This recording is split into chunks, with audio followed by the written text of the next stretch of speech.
Pronto, começamos a gravar aqui. Gente, novamente boa noite. Queria dar uma boa noite especial para quem já está presente: Deise, Hélio, Elune, Cauane, Robson e Raíssa. Hoje nós...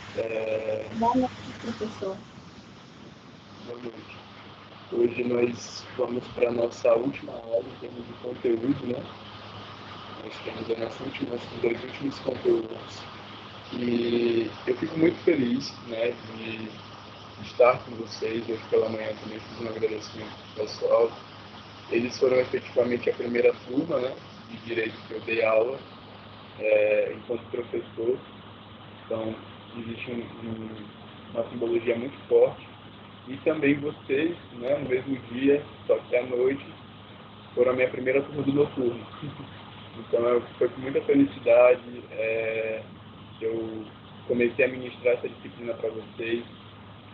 Eu aprendi, tenho aprendido muito durante o tempo também, que tenho ensinado vocês. Realmente não é somente um momento de voltar a conhecimento que eu já tinha comigo, que eu já, né, falei já para vocês que eu assumi toda essa disciplina pela faculdade, então tinha já uma facilidade, mas obviamente que eu não me contentei em nenhum momento de trazer para vocês algo raso.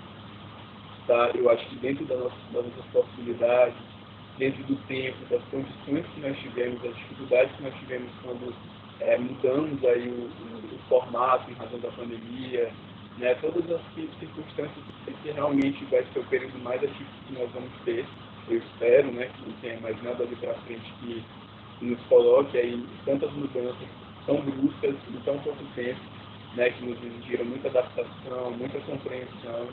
E eu fico também muito grato pela compreensão de vocês, dizendo que realmente eu nunca me contentei em trazer para vocês somente aquilo que fosse ou para passar numa prova, ou para, enfim, apenas a fim de avaliação ou de cumprimento de uma emenda. Na verdade, eu sempre busquei ler em vários livros, buscar vários autores, buscar textos que pudessem ser mais didáticos para vocês, porque eu entendo que a hermenêutica ela tem um lado que ele é mais simples, tem um lado mais simples para alguns, para outros tem uma dificuldade na formação desse raciocínio, né? É um modo de pensar o direito de uma forma diferente daquilo que a gente normalmente, né, vem pensando, a ideia mais dogmática da coisa. Eu tenho tentado desconstruir com vocês, tentado formar esse raciocínio que vai ser muito importante daqui para frente, tá? Em todas as outras disciplinas que vocês vão ter, e até a futura, depois mesmo de saírem do curso, vocês vão entender o quanto a hermenêutica está presente na formação de nosso próprio raciocínio jurídico, na nossa própria manifestação de pensamento. Tá? Sempre gosto de ratificar isso para vocês. Então, esses conteúdos, uma vez ou outra, revisem, né? Vão lá um pouquinho, algo sobre discurso argumentativo. Tá? Isso é muito importante, essa parte final que a gente tem falado muito sobre argumentação, retórica, persuasão. Utilizem essas técnicas, procurem um pouco mais sobre esses autores. Eu acredito que as colaborações, né, os benefícios para vocês não ser imensos, tá certo? E eu realmente fico muito grato, vejo uma turma de vocês, uma turma que me acolheu muito bem, que sempre me respeitou, que sempre teve uma comunicação muito fácil, muito simples comigo, né? A gente sempre conseguiu se comunicar muito bem, não tivemos nenhum problema. Tá? Então, isso para mim também é uma felicidade muito grande. Eu espero ter depositado em vocês o máximo do meu conhecimento e, de cara, também já falar que, se Deus quiser, tudo der certo, eu vou encontrar vocês aí também mais lá na frente. Tá? Então, não vamos ficar só aqui na hermenêutica, acredito que nós teremos aí algumas outras disciplinas para trabalharmos juntos e continuarmos vivenciando o mundo jurídico e eu podendo cada vez mais colaborar com vocês daqui para frente, tá? De todo modo, se precisarem de mim, eu sempre falo para vocês que eu estou realmente aqui, estou disponível, tá? Se quiserem produzir um artigo, estiverem precisando de alguma ajuda em alguma apresentação, em alguma elaboração de um trabalho, qualquer coisa que vocês tenham dúvida, que eventualmente vocês sabem que de alguma forma eu possa passar uma leitura, né? Possa passar alguma referência para vocês que nos ajudem, podem contar comigo, tá?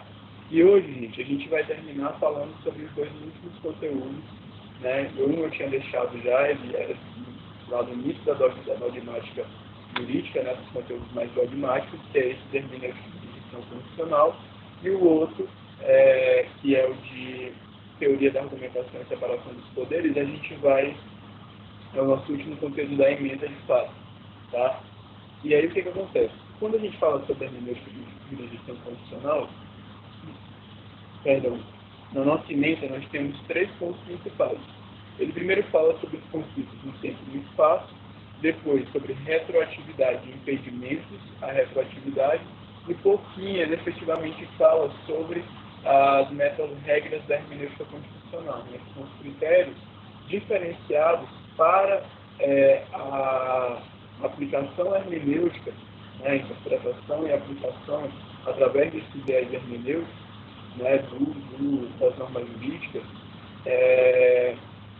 só que normas jurídicas constitucionais. Então, tem especificidade de se desempenhar o processo hermenêutico de interpretação, aplicação, e hoje a gente vai ver, inclusive, um plus, que é a aferição da efetividade, tá? Mas, enfim, no contexto,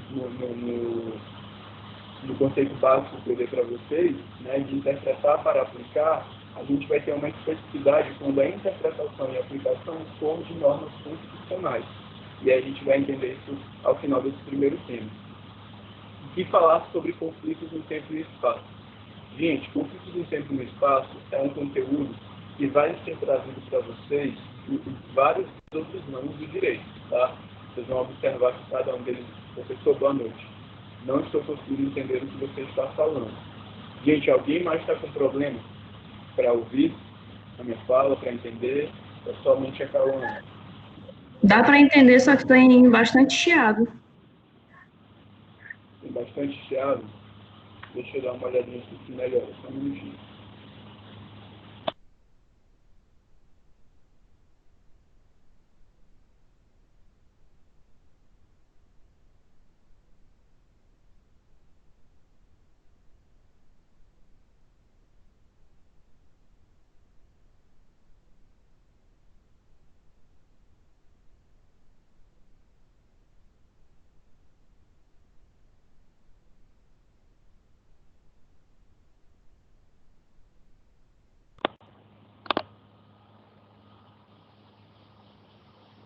Gente, me falem se melhorou.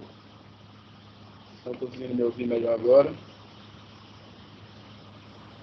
Está mais nítido?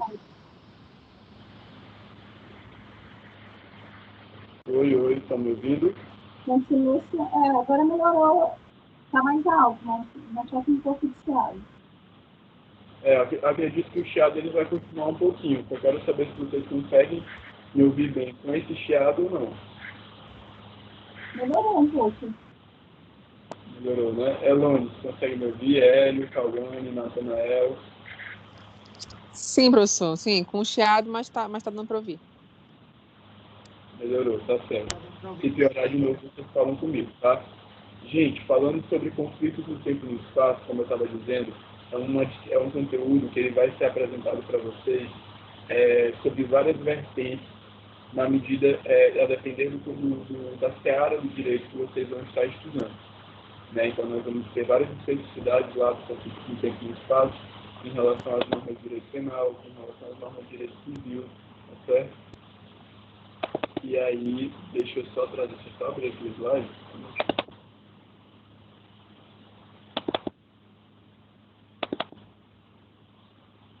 Só um minutinho, gente.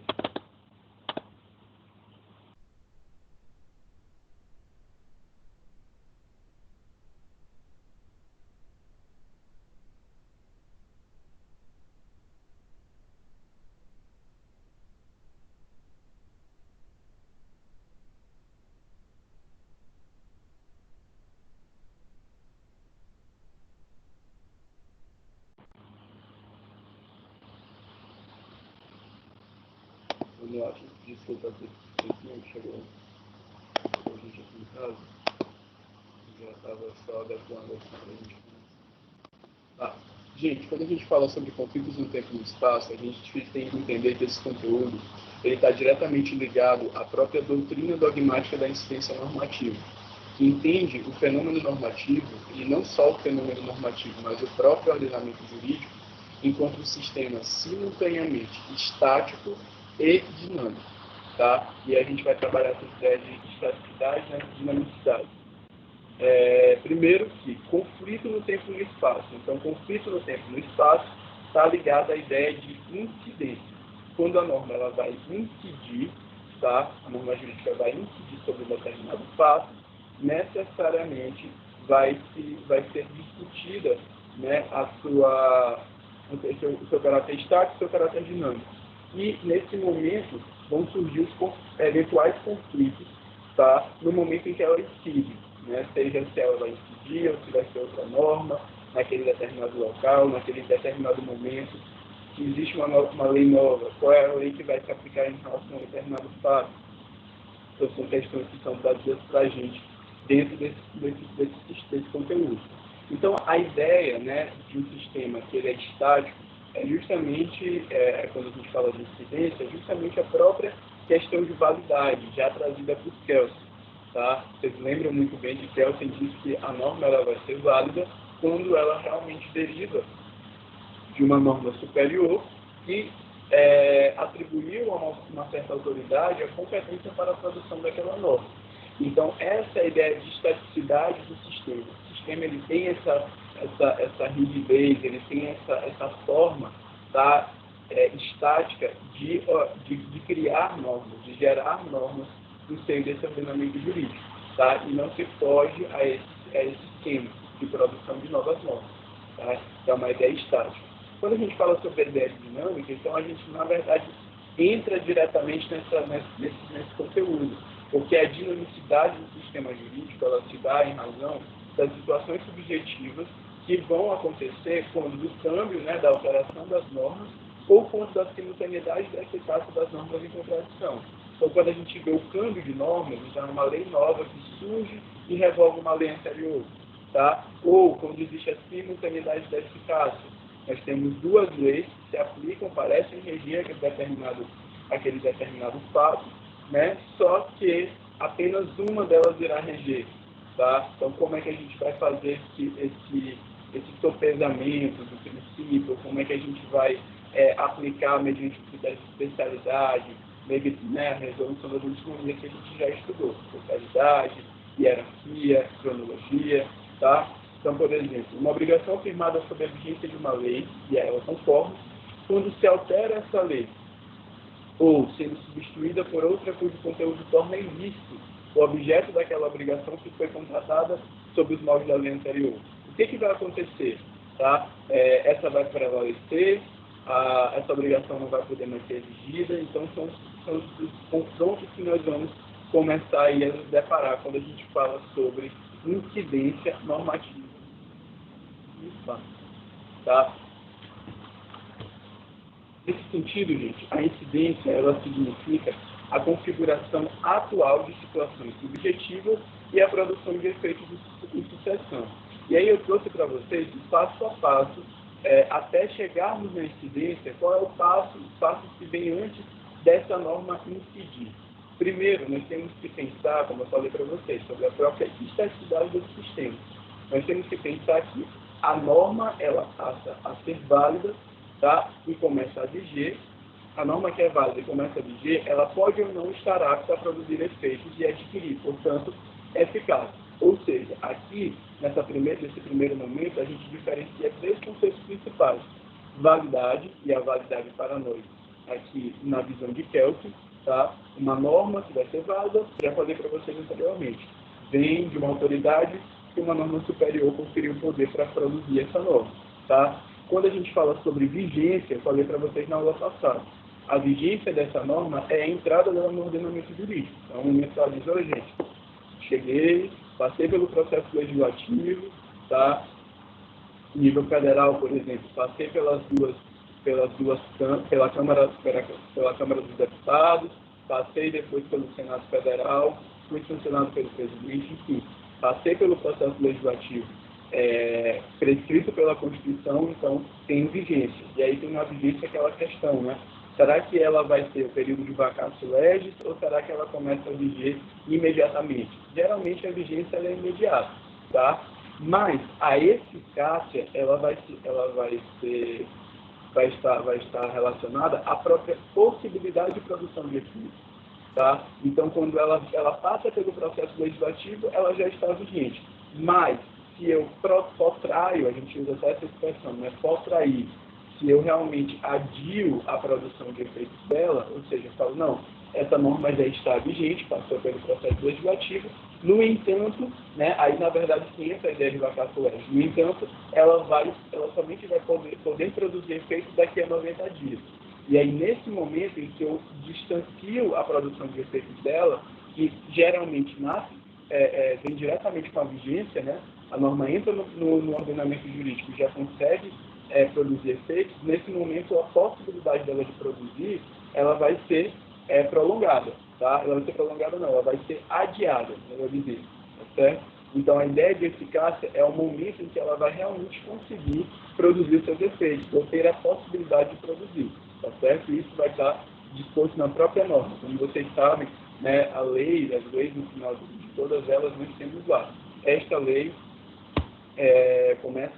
entra em vigência em determinada data, começa a produzir efeitos nessa data, tá? Produz os efeitos a partir de então, desde a publicação. Então, ela sempre determina, de fato, o termo acor, né? O termo inicial para a produção de efeitos. Segundo ponto, quando o efeito se produz e a situação subjetiva se configura, ou seja, eu já tenho uma norma vigente, válida, está vigente nesse ordenamento jurídico, que já é eficaz, né? Já passou, por exemplo, pelo período de vacatio legis, tá? Ela já está gerando seus efeitos, e aí chega uma situação que se amolda a essa lei. Nesse momento, ocorre a incidência normativa. Se, eventualmente, suceder que essa norma seja revogada e não produza mais efeitos, tá? O que vai acontecer? A incidência da norma, o efeito que ela produziu naquele momento, enquanto aquela norma estava vigente, tá? Ela permanece. O que eu estou dizendo aqui? Entendam comigo. Eu digo para vocês que, durante 5 anos, essa norma estava vigente, tá? E ela era eficaz, ela produzia efeitos durante todo esse tempo. Então, ela regulou diversas relações, por exemplo, entre a Deise e o Hélio, entre a Elone e a Cauane, entre o Natanael, a Raíssa e a Simone, tá? Então, entre vocês, essa lei, ela já, durante esses 5 anos, ela gerou vários efeitos. Por exemplo, professor, uma lei de locação, uma lei que versa sobre a alienação de um imóvel, que são os exemplos que eu mais vou citar aqui hoje com vocês, tá? Nesses casos, eu tenho que essa lei ela já criou situações ali, tá, que foram concretizadas em face daquela lei, né, sob realmente sob os moldes que aquela lei determinava. Caso entre uma nova lei que revogue essa lei anterior, essa lei inicial aqui que a gente está falando, aí nós temos a situação de conflito que vai ser gerado, tá? E como é que vai ser realmente resolvido nesse caso? De todo modo, gente, a incidência ela não deixa de ocorrer com o advento de uma lei nova, porque ela já ocorreu no momento em que esses fatos se amoldaram, se subsumiram aí ao direito, tá certo? E aí eu coloquei para vocês, em princípio, a norma válida, ela vige a partir da sua publicação, falei para vocês já. Isto é, integrada no sistema, seu tempo de validade já começa a correr. Simultaneamente, ela está apta a produzir efeitos, é tecnicamente eficaz. Norma válida, vigente e eficaz, incide, tá? Ou seja, incide, configura situações. Então, gente, se eu colocar na prova para vocês condições de incidência, nós temos validade, vigência e eficácia da norma. Professor, efetividade também é uma condição para a incidência dessa norma? De forma alguma. A efetividade, ela vai ser no momento posterior. Quando a gente realmente, depois dessa norma ter incidido vários momentos, a efetividade ela vai nos dar o ar de, será que quando essa norma ela se aplica, tá? No caso concreto, será que ela consegue ser respeitada socialmente? Será que existe uma adesão? Será que ela é efetiva? Ela é realmente comumente usada por esse ordenamento jurídico? Ou ela ficou obsoleta lá em mais de uma das milhares de leis que nós temos? Tá? Então, seria mais ou menos essa ideia. Então, a efetividade ela fica num plano posterior. Agora, vigência, validade e eficácia, tá ok, certo? Gente, se a norma ela é inexistente, é porque ela nunca teve validade, tá? Então, não se fala de incidência. Se a norma é nula, então, quando a gente pensa nessas ideias de inexistência, tá? Norma inexistente, vou até colocar aqui para você no chat a diferença, dá uma olhada, inexistente, essa norma anulável, essa norma nula. Eu tenho esses três conceitos aqui, que ele vai me explicar nesse texto, é o seguinte: uma norma que ela é inexistente é a ideia de que ela nunca existiu nesse ordenamento jurídico, como o próprio nome diz. Como assim, professor? Me dá um exemplo. Vamos lá, uma norma que surgiu sem obedecer ao processo legislativo, tá? Ela deveria ter passado pela Câmara e pelo Senado, ela só passou pela Câmara, tá? De algum modo, esse projeto de lei se tornou lei, mas logo quando se viu, percebeu que, na verdade, ele nunca tinha sido lei, porque ele não tinha passado pelo processo legislativo. Ele continuava sendo um projeto. Então, essa norma ela é totalmente inexistente. Quando eu falo de uma norma nula, é porque ela tem alguns defeitos, ela tem alguns aspectos de nulidade que realmente invalidam qualquer produção de efeitos que ela possa produzir. E, caso ela tenha incidido, como eu falei para vocês, ela incidiu durante o tempo. Caso ela tenha incidido, todas as situações sobre as quais ela incidiu vão ser tornados nulos, tá? E os efeitos serão chamados de ex tunc. O que é o efeito ex tunc, professor? Tornar nulo, tornar sem efeito tudo o que essa norma produziu desde sua origem. Então, como eu falei para vocês, uma norma que passou 5 anos vigente, se eu dou uma declaração ex tunc, por exemplo, uma declaração de inconstitucionalidade do Supremo Tribunal Federal, essa declaração de inconstitucionalidade, em geral, ela tem efeitos ex tunc, tá? Desde que aquela norma entrou no ordenamento jurídico. Por isso que vocês veem, por exemplo, vários advogados pegando processos em massa sobre uma determinada matéria, tá? E falando o seguinte: olha, pode citar um exemplo do caso concreto? Eu vou citar. O caso, por exemplo, do PIS e da COFINS, tá? Norma nula, tá? O caso do PIS e da COFINS, por exemplo, se fala, por exemplo, do ICMS na base de cálculo do PIS e da COFINS, tá? Mas deixa eu pensar aqui numa outra, em algo mais próximo de vocês. Vamos pensar aqui. Mas essa do ICMS da base de cálculo do PIS e da COFINS seria interessante para entender o seguinte: o raciocínio, né? Qual é o raciocínio? A partir do momento em que a gente entende, vamos supor, compõe a base de cálculo de um determinado tributo, tá? Vamos supor aqui, vamos supor que você faz, vou dar um exemplo mais simples. Você compra um celular, tá? Você comprou o celular e aí você tem que recolher uma tributação em cima, né, dessa compra. Como é uma circulação de mercadoria, então você vai pagar o ICMS. Quando vai ser feito o recolhimento desse ICMS, ele incide sobre uma base de cálculo, né? O que é a base de cálculo, gente? Justamente a base sobre a qual eu vou colocar ali uma porcentagem que vai me gerar o valor do tributo. E aí eu falo para vocês que nós temos 3 elementos para essa base de cálculo. Não vou entrar em detalhes, mas vou dizer para vocês que tem 3 elementos. E aí, por exemplo, a Cauane foi lá, recolheu esse tributo, tá? Recolheu o ICMS no valor de, por exemplo, R$150. Beleza. Passados 3 anos, aquela norma que determinava que eram 3 elementos para a base de cálculo, né, ela foi revista pelo Supremo Tribunal Federal, e o Supremo Tribunal Federal promoveu uma declaração de inconstitucionalidade daquela norma, tá? Porque ela não poderia, por exemplo, ter 3 elementos na base de cálculo, somente 2, vamos supor, tá? E aí, nesse sentido, a Cauane olhou e falou o seguinte: tá, então, peraí, se eu fizer hoje, então, se fosse hoje, tá? E eu realmente atendendo essa decisão aí do Supremo Tribunal Federal, eu só tivesse 2 elementos para a base de cálculo, eu teria recolhido só R$70, tá? Então, e agora? Será que eu vou pedir o ressarcimento desse valor? Aí você vai ter que entender, Cauane. A declaração de constitucionalidade, tá? A que tornou aquela norma que te definia 3 elementos para a base de cálculo do tributo que tu iria pagar, essa declaração, ela teve efeitos ex tunc ou ex nunc? Se for ex tunc, então aquela norma ela foi considerada nula. Ela nunca deveria ter produzido efeitos. Então, todas as situações em que ela se colocou para reger, elas foram tornadas totalmente nulas. A mudança de entendimento do STF em relação às prisões subministradas se aplica a esse caso? Não. Tá? Porque a mudança de entendimento do STF é uma mudança hermenêutica.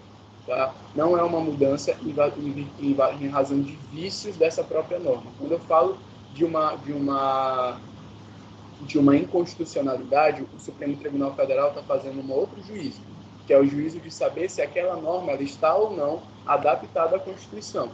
Tá? É a norma em si. E aí, quando ela faz essa declaração, ela tem os efeitos ex nunc e ex nunc. Nesse caso, Cauã, dessa tua pergunta, como, na verdade, a gente está tratando de prisão, como a gente está falando sobre mudança de regime, em tese vai ser dado... Peraí, que a Valcélia está ligando aqui, gente. Não se concentre. Deixa eu só... Espera rapidinho, cara. Já te respondo. Pronto, acho que agora vai dar certo. Ela começou a aparecer aqui, até travou aqui meu vídeo. Sim, respondendo, em relação à prisão em segunda instância. Valcélia, conseguiu entrar? Consegui, obrigada. Pronto. Em relação à produção de efeitos da decisão de segunda instância, o que eu vou te responder? Vou te responder de forma mais clara. Quando eles mudam esse pensamento hermenêutico, eles sempre precisam, na verdade, dizer os efeitos daquela decisão. Tá? Se torna-se, por exemplo, como é uma discussão meramente hermenêutica, de compreensão da aplicação daquela norma, então, geralmente, vai ser o efeito ex nunc, dali para frente. Tá? Você vai realmente solicitar, por exemplo, uma revisão, tá? do seu julgamento, né? Do seu mandado de prisão naquele momento. Você vai entrar com habeas corpus com base nessa nova decisão do STF. Tá? Mas aqui não se trata de uma questão de nulidade da norma nem de anulação. Talvez tu vai entender isso melhor quando tu estiver lá no direito civil. Tá? No direito civil vocês trabalham esses conceitos de validade, de eficácia, de vigência, de norma nula, de norma anulável, de uma forma muito mais específica. O que eu quis trazer para ti aqui, nesse exemplo que eu citei sobre o STF, é que o STF, em alguns momentos, ele se posiciona contra algumas normas que são inconstitucionais. Ele as declara inconstitucional. E quando ele as declara inconstitucional, como, por exemplo, foi esse caso que eu te citei aqui, ele pode dizer, olha, desde todas as situações que essa norma que ela regulou, tá? Vão ser totalmente descartadas. Então, todo mundo que tiver uma situação referente à aplicação da norma nos seus termos anteriores, pode vir aqui e entrar com processo, tá? Porque ela é nula. Os efeitos dela têm que ser desconsiderados desde o começo. Quando essa norma ela é anulável, aí a gente vai ser diferente. Vai ser dali para frente, a desconsideração dos efeitos dela, tá certo? Note que estamos fazendo uma distinção entre eficácia e incidência. A eficácia é só a possibilidade de produzir, tá, efeitos, e a incidência é realmente o ato produzido, tá, o efeito que foi produzido ali. Então, tu conseguiu entender? Tem alguma dúvida ainda que eu te esclareça com outro exemplo? Ficou claro? Fala comigo aqui no chat. Eu vou continuando enquanto tu responde. Entendi, professor. Obrigado. Beleza. Se tiver qualquer dúvida, pode me perguntar, tá? Em princípio, as normas têm vigência e eficácia futura a partir de certo momento. A eficácia da norma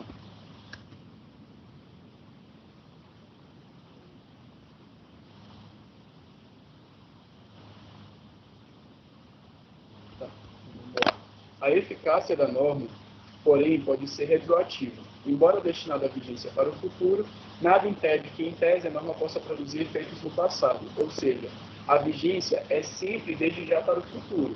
Já a eficácia é desde já para o futuro ou para o passado. O que eu estou querendo dizer com isso? A gente entra aqui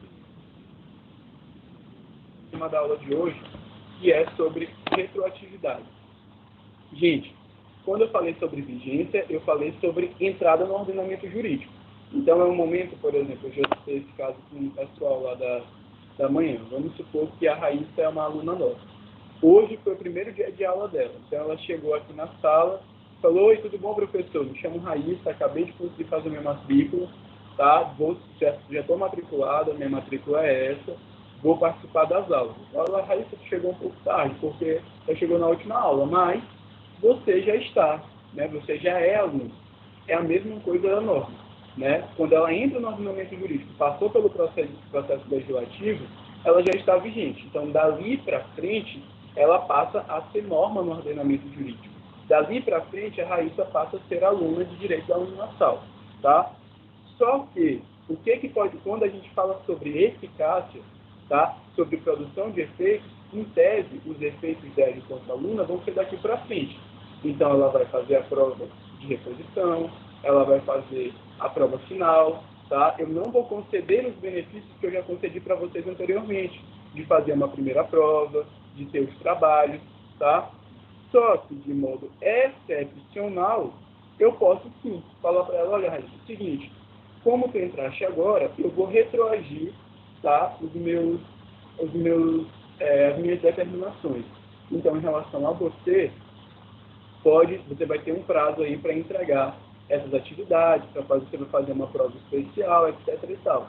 Não é, gente, a naturalidade das coisas. Então, o que eu estava dizendo aqui? Geralmente, vigência já pressupõe uma eficácia futura, mas pode ser que exista uma retroatividade, tá? E essa eficácia também atinja fatos passados. Só que no nosso ordenamento jurídico, a gente tem a doutrina da irretroatividade das leis. Então, a eficácia retroativa da nova lei, possível em tese, é inadmissível desde que a incidência da lei antiga tenha ocorrido plenamente. Então, eu já falei para os meninos, por exemplo, que eles não teriam mais prazo para entregar as atividades. Que a prova deles teve um prazo até aquele dia, para eles fazerem, tá? Para eu corrigir e para lançar as notas. Como é que agora, depois de tudo isso ter se consubstanciado no tempo, ter se realmente concretizado, eu vou mudar essa norma somente para a raiz, tá? Então, é justamente essa ideia aqui da irretroatividade das leis, aplicável para um outro âmbito, tá? Nesse sentido, gente, quando a gente fala sobre retroatividade, a gente tem que pensar em duas normas diferentes, as normas de competência e as normas de conduta. Aqui eu coloquei uma definição, mas basicamente norma de competência é justamente aquela questão de produzir efeito, é quando você está apto a exercer um direito, tá? Então são elas que estipulam as condições de que alguém é considerado titular de direito subjetivo. Por exemplo, tenho 16 anos, sou capaz civilmente, tá? Deixo de ser absolutamente incapaz e passo a ser capaz para produzir todos os atos da vida civil. Ou, por exemplo, comprei uma casa, registrei ela no cartório, fiz o pagamento do ITBI, passo, portanto, a ser proprietário. Então, todos os direitos referentes à propriedade, eu estou apto a exercer, tá certo? Então, normas de competência estão diretamente ligadas a isso, tá? Conferem poder para se estabelecer também uma outra norma, tá? Como eu já sempre lembrei para vocês da norma do artigo 30, inciso 1º, município, legisle sobre o direito local. Então, você tem essa competência. Você pode exercer normas de competência nesse sentido, tá? Qualifica certos atos, enfim. Eu já dei aqui para vocês a ideia. Nesse sentido, gente, quando essas normas de competência, eu coloquei que a lei antiga contém normas de competência que estabelecem as condições em que alguém é considerado titular de direito subjetivo, preenchidas essas condições, diz que o direito está adquirido. Ou seja, eu tenho uma lei que diz que para você fazer a alienação do imóvel completa, você tem que, por exemplo, registrar esse imóvel no nome do novo proprietário, do adquirente, você tem que fazer o pagamento de todas as taxas, dos tributos que estão relativos a essa transferência, tá? Uma série de procedimentos. Você realmente cumpriu aqueles requisitos, tá, de competência, então você automaticamente já tem esse direito de proprietário. O princípio do direito adquirido, ele não protege, porém, o sujeito contra os efeitos retroativos no que diz respeito à incidência das novas normas de conduta, tá? Haja vista que elas se aplicam aos atos e às consequências. Para isso se fala sobre o ato jurídico perfeito. Então, enquanto o direito adquirido, ele versa sobre competência, ou seja, eu tenho direito agora, enquanto filho, por exemplo, vamos lá, eu tenho 3 filhos, vamos dar aqui o exemplo, eu tenho 3 filhos. A partir do momento que essas crianças nascem, elas já têm o direito adquirido de serem os meus sucessores. Então, se eventualmente eu venho a falecer, todos os meus bens vão ser dele. Ele já tem aquele direito, tá? Uma nova norma não pode mudar isso, porque é um direito adquirido deles naquele momento em que eles nasceram. Porque no momento em que eles nasceram, as normas de direito civil ainda eram essas, tá? Agora, quando eu falo, por exemplo, sobre procedimentos, então, um procedimento, por exemplo, que você deve seguir para um usucapião. Vamos supor que o Hélio passa 10 anos numa terra que eu tenho mais de anos, tá? E aí ele vai lá, passou esses 10 anos, eu nunca fui lá, nunca exerci meus direitos de propriedade. Quando chegou na hora, eles chegaram lá para ele e falaram assim, pô, tu tá 10 anos aí nessa terra, o dono nunca apareceu, tu já tem, inclusive, se exercendo uma posse mansa, pacífica, né? Tu já pode pedir, inclusive, que essa terra vire seu nome. Ele, peraí, vai chamar um advogado. Entra com o advogado, entrou com o processo de usucapião, tá? E aí, nesse caso, realmente foi reconhecido para ele, tá? Que ele tem, que ele entrou, na verdade, no procedimento lá para, né, junto ao juiz, mas já se tinha ali as condições básicas para que ele realmente se tornasse, né, de fato, tivesse aquela terra em seu nome. Então, ele entrou com todo o procedimento, realizou todo o procedimento necessário para que ele tivesse aquela terra em seu nome. Então, tivesse o direito adquirido de proprietário e daí em diante pudesse, por exemplo, locar aquela terra, tá? Alugar aquele terreno, ceder aquele terreno para outras pessoas. Mas, se uma nova lei aparece nesse ordenamento jurídico e fala, por exemplo, para ele, não, Hélio, agora são 12 anos. Nesse sentido, gente, tem aí uma coisa que tem um problema. Que essa lei ela tá querendo trabalhar uma questão que, na verdade, já foi decidida. Aí a gente até puxa a ideia também, não só do direito adquirido, não só do ato jurídico perfeito, como também da própria questão da coisa julgada, né? Vamos supor que esse processo já tenha transitado julgado. O Hélio entrou com ação, ele realmente conseguiu vencer na primeira instância, conseguiu vencer na segunda instância, não tive mais como recorrer, se tornou irrecorrível, a sentença transitou em julgado, ele já tem a coisa julgada a seu favor. Então, essa nova lei também não pode atacar essas decisões judiciais.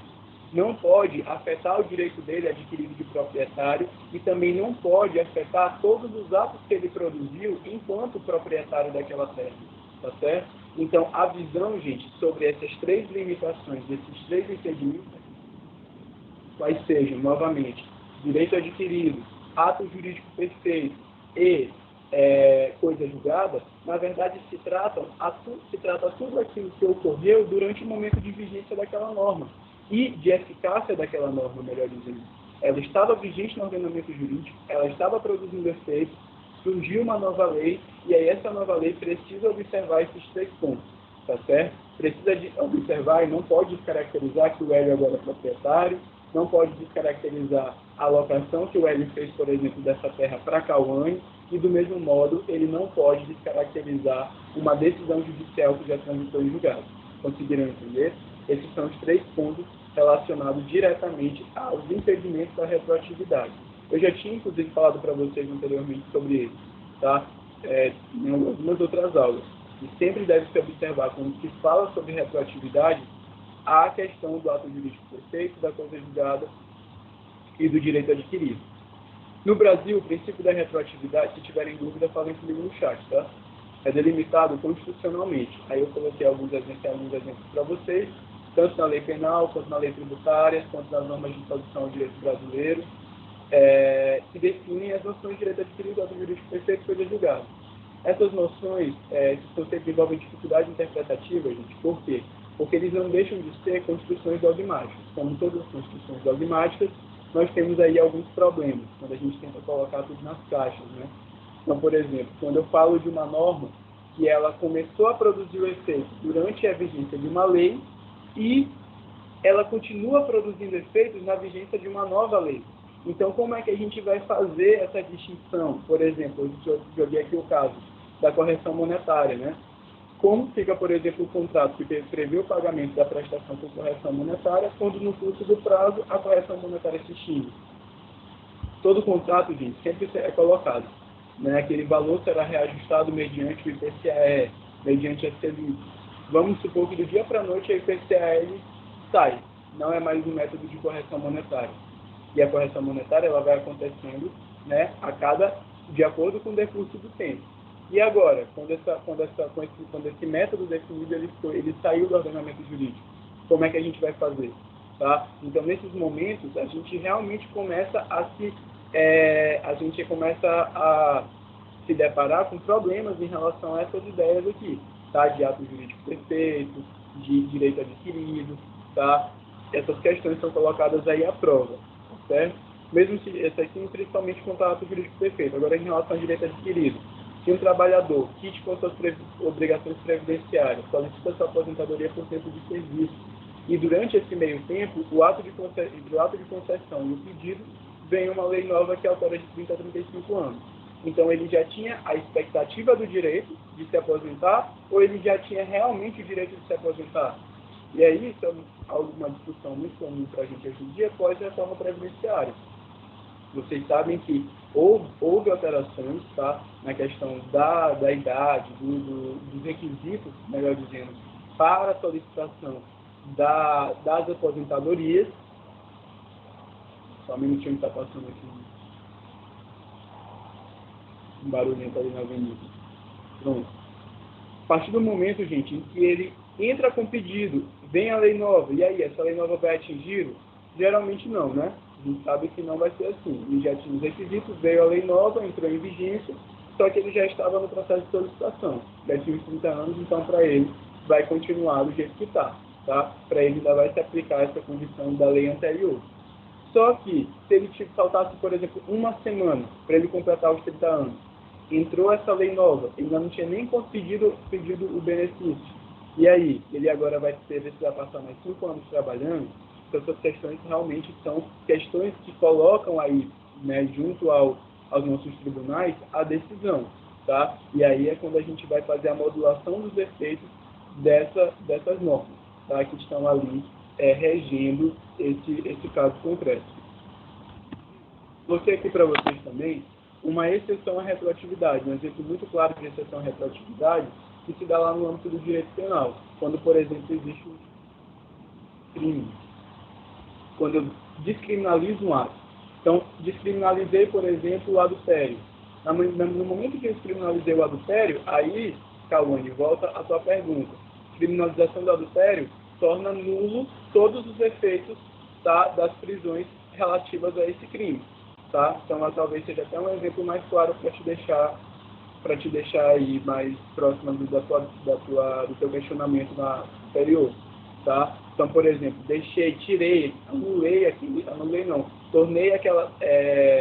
tirei a vigência daquela norma jurídica, tá? Que determinava a prisão em razão do adultério. Então, todos aqueles que foram presos por adultério naquele momento, automaticamente vão pedir seu habeas corpus e vão estar aí liberados. Por quê? Porque aquela retroatividade ela veio para beneficiar o réu. Tá? Então, a gente fala, inclusive, em retroatividade Bonaparte, né? Que vocês vão estudar aí lá, vocês já vão estudar ou já estudaram lá no direito penal. Então, são exceções que cada ramo vai trazer a depender da sua compreensão mesmo dos benefícios dessa retroatividade, que, novamente, falo para vocês, são excepcionais. Gente, quando a gente fala sobre meta-regras da hermenêutica constitucional, que é o nosso último conteúdo aqui, nosso último tema dentro desse conteúdo geral aqui, primeiro conteúdo que a gente está trabalhando sobre a hermenêutica de jurisdição constitucional. As metas-regras, na verdade, elas podem vir, até coloquei aqui, como um objeto, como um instrumento de garantia, ao cabo do processo hermenêutico, da plena operatividade e eficácia dos preceitos constitucionais, como condição, inclusive, da sua efetividade, tá? Efetividade de suas normas e, consequentemente, a garantia da ordem constitucional e proteção dos direitos fundamentais.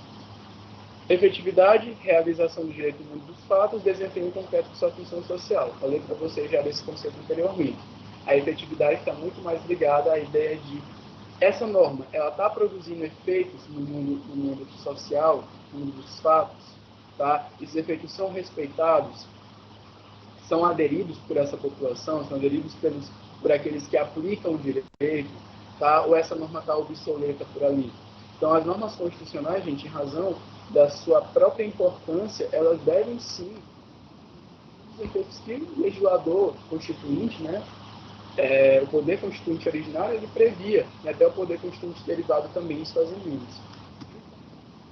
Para que a gente consiga, desse modo, garantir a própria ordem constitucional e, ao fim e ao cabo, proteger os direitos fundamentais que estão lá no artigo 5º, no artigo 6º, no artigo 7º, e em vários outros várias outras posições aí da Constituição, tá certo? Essas meta-regras, portanto, elas vão nos auxiliar nesse processo. A crise da dogmática jurídica é flagrante. O exemplo mais significativo desse processo progressivo de desajuste, esse processo de progressivo desajuste estrutural das instituições jurídicas é a gradual perda da funcionalidade da própria ideia do Estado de Direito. Gente, quando a gente percebe, por exemplo, isso aqui é algo que eu quero deixar para vocês pensarem também. Quando a gente fala, por exemplo, sobre uma Constituição, tá, que condena a prática, por exemplo, de apoio, tá, a instituições antidemocráticas, a discursos antidemocráticos, a discursos fascistas, a discursos que preguem, por exemplo, a dissolução das minorias, tá, que realmente, enfim, discursos que estejam atrelados a esse sentido, tá, quando a gente percebe que eles ganhando voz numa sociedade, por exemplo, sendo enfatizados, tá, pelos dirigentes políticos do nosso país, nós percebemos que naquele momento a Constituição está sendo diretamente afrontada. As normas constitucionais, né, na produção de seus efeitos, estão sendo totalmente inefetivas, tá? Haja vista que elas não estão sendo respeitadas. Tá? Então, apesar da sua hierarquia, apesar da Constituição ser a lei máxima e dona de, a origem de todo o nosso ordenamento, quando nós percebemos essas atitudes que são antidemocráticas, que afetam direitos fundamentais, que realmente promovem uma dissolução do princípio federativo, um enfraquecimento dos órgãos de poder, dos órgãos de fiscalização, nós estamos percebendo, então, que essa hermenêutica constitucional ela está fragilizada, tá certo? E por isso é necessário que nós nos utilizemos dessas meta-regras, tá? Inclusive como um ponto para fortalecer, tá, essa aplicação dessas normas jurídicas. Lenin Streck assevera que é preciso entender igualmente que a Constituição é confrontada com a sociedade para a qual é dirigida, e que os direitos sociais foram integrados à Constituição exatamente porque a maioria da população não os tem. Ou seja, a linguagem introdutória dos textos relativos aos direitos sociais surge exatamente a partir da sua fala. Vou falar de Lenin Streck para vocês, porque eu quero que vocês entendam que a Constituição, a partir do momento que ela, inclusive, coloca no seu bolso de direitos, né, fundamentais, de direitos sociais, tá? Isso acontece ali pelo século XX, quando ela traz essa, se eu não me engano, 1934, tá? Enfim, quando a Constituição ela vai englobar até mesmo direitos sociais, é porque, de fato, ela quer dar para aqueles direitos sociais uma efetividade máxima. E essa efetividade máxima, em termos normativos, ela só vai ser conferida quando ela já está na Constituição, quando aquelas disposições, tá, elas estão ali na Constituição, e não meramente uma lei. Tá? Então, para dar mais força, para dar realmente maior efetividade para esse direito, eu coloco ele lá na Constituição. Mas que nem na Constituição Federal está sendo respeitado, então de que modo nós vamos conseguir manter o Estado de Direito, tá? O Estado democrático de direito? Então é justamente essa crítica que é feita. Aqui, gente, a hermenêutica, ela se subdivide quanto à ideia, por exemplo, de nós termos regras, né, meta-regras, ou um método próprio de análise de hermenêutica para a Constituição. Tá? Ou seja, existem autores, como é o caso de Ernst Grau, como é o caso do próprio Lenin Streck, que dizem que não existem metanormas ou meta-regras para a gente fazer, por exemplo, uma interpretação da Constituição. Enquanto, por exemplo, como o próprio Tércio Sampaio, Canotilho, Vicente Barreto, que dizem que sim, existem meta-regras, existem metanormas que são utilizadas para suprir aquilo que os métodos tradicionais, gramatical, evolutivo, sistemático, histórico, não vão conseguir. Tá? Então seria justamente deixar esse dissenso. Aqui a gente vai seguir a ideia de que sim, existem essas meta-regras. Por quê? Porque quando a gente parte dessa pressuposição, a gente vai entender que existe uma inadequação da interpretação das normas constitucionais através da metodologia clássica. E essa inadequação ela se pontua em dois pontos principais. O primeiro deles é o próprio conjunto de peculiaridades que essas normas têm.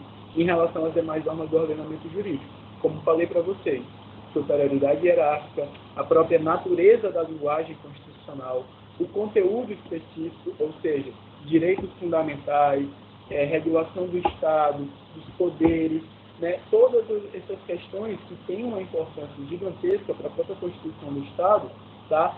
Exigem métodos diferenciados, métodos muito mais ampliativos para conseguir todas as feições daquela norma. Tá? Fora isso, também o próprio flagrante caráter político que existe na Constituição. Ou seja, qual é o caráter político que existe na Constituição? Principalmente a ideia de que ela cria o Estado, ela coloca os moldes na forma de Estado que nós temos. Tá? Como o Estado vai se organizar, em termos governamentais, em termos administrativos. Tá? Então, são uma série de questões que trazem de peculiaridades que são dadas a essas normas jurídicas constitucionais que exigem, portanto, um método específico. Outro ponto que é dito aqui é a ideia da crença na ideia de neutralidade do intérprete, a interpretação baseada nos velhos cânones, né, nos velhos métodos hermenêuticos, levam, ao final, ao descortinar no sentido avalorativo, não ideológico e apolítico contido na norma. Ou seja, o que ele está dizendo é que esses métodos eles são insuficientes para pegar todos os valores que aquelas normas constitucionais poderiam produzir, né? Todas as ideologias que estão por trás daquela norma, todo o caráter político que está por trás daquela norma também, tá certo? Então, para isso, nós vamos utilizar o método PROS. E aí surge o questionamento: como fazer com que o instrumento desenvolvido no âmbito da teoria do direito, especificamente na teoria hermenêutica, possa ser capaz de trazer efetividade aos direitos fundamentais? E aí, essa preocupação é uma preocupação da hermenêutica jurídica crítica, tá? Que ganha novos contornos de uma teoria de compreensão do direito, abandonando o velho rótulo de ser mera teoria de interpretação e aplicação do direito positivo, somando agora ao aspecto da efetividade. Então, no começo da aula, sempre digo para vocês que a hermenêutica é interpretar para aplicar, mas aqui, no viés da hermenêutica crítica, da hermenêutica jurídica crítica, eu preciso ver ainda se, após a aplicação dessa norma, ela é uma aplicação efetiva, que é respeitada por essa sociedade, tá certo? Então, essas ideias de efetividade, principalmente quando a gente fala sobre normas constitucionais, elas são de extrema importância. E aí, nesse sentido, surgem os meta-princípios, meta-regras, meta-normas, que orientam, como eu já falei para vocês, a aplicação dos princípios, regras e normas constitucionais. A doutrina parece contar para a solução do problema da efetividade dos direitos fundamentais, primeiro, no próprio reconhecimento desses direitos como norteadores do Estado Democrático de Direito, e segundo, na utilização dos metaprincípios na aplicação dos princípios materiais e substanciais da Constituição. Como assim, professor? Um exemplo, princípio da proporcionalidade. O princípio da proporcionalidade ele pode ser caracterizado como uma meta-regra. Por quê? Porque é ele que, no caso concreto, vai verificar qual a medida correta daquela norma, de aplicação daquela norma constitucional, de modo que ela realmente, qual vai ser a aplicação proporcional ou até mesmo razoabilidade, também que a gente fala bastante, proporcionalidade, razoabilidade, a nível de sopesamento, vou já explicar para vocês o que é esse método, quando eu vou sopesar, quando eu vou fazer harmonização entre princípios que conflitam diante de um determinado caso, como diria do Horto, eu preciso ter um viés a partir do princípio da proporcionalidade, para garantir a justa medida da aplicação desses direitos, que naquele momento podem, por exemplo, estar conflitando. Aqui, gente, nos traz a diferenciação, inclusive, de princípios e regras, para se ilustrar. Aí vocês podem dar uma lida mais calma depois, mas o que são as características principais? Princípios, sendo normas jurídicas de otimização, compatíveis com vários graus de concretização, né? E regras como aquelas que prescrevem imperativamente uma exigência. Tá? Então, os princípios eles buscam otimizar, tá, as regras. As regras, na verdade, são apenas mandamentos. Então, enquanto a convivência dos princípios ela conflita, a convivência das regras é antinômica. Tá? Os princípios eles conseguem coexistir. Eles conseguem, quando eu falo sobre otimização, é uma ideia de fundamentação, de orientação de como aplicar. Então, essas normas mais principiológicas, elas estão muito mais ligadas a, por exemplo, um conceito geral de dignidade da pessoa humana, proporcionalidade, razoabilidade, tá? Essas questões que nos são trazidas e que nos são colocadas para direcionar as nossas decisões, tá? Já as regras não, elas são diretamente imperativas, elas querem prescrever, tá? E é muito ligado à ideia de excludência, elas são auto-excludentes. Então, se eu tenho uma norma, por exemplo, que conflita com outra, totalmente, eu preciso retirar uma delas do ordenamento jurídico, inclusive, tá? Porque elas não podem dispor sobre a mesma situação de formas antagônicas. Os princípios, ao constituírem exigências de otimização, permitem um balanceamento de valores e interesses.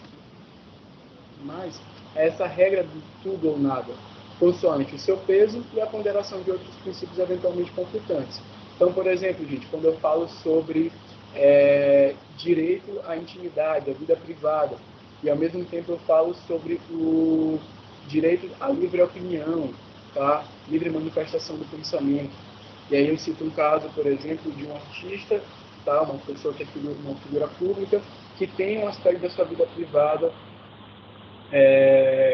colocada aí a exposição por um jornalista. Até que ponto a gente vai conseguir fazer ali, até que ponto aquela informação ela realmente precisaria ser publicizada, tá? Será que isso não afetou o direito à intimidade? Então, será que nesse caso o direito à intimidade não vai prevalecer? Eu acredito que sim. Agora, quando eu falo, por exemplo, de uma reunião ministerial do governo, onde existe, por exemplo, a manifestação de pensamentos antidemocráticos, em tese, ela era para ser privada.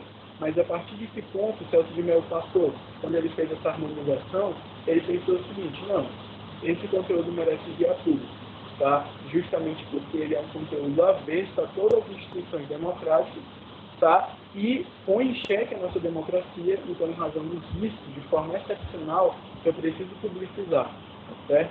Então, são esses sopesamentos. Aqui não é uma regra de tudo ou nada. Vai mudar de acordo com a consequência, de acordo com a situação específica.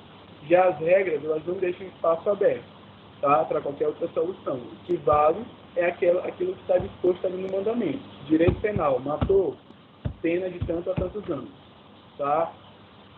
Furtou, roubou, aí tem todos os verbos lá, você cometeu, está lá, já está ali o preceito de segunda instância para você, que vai contra você, tá?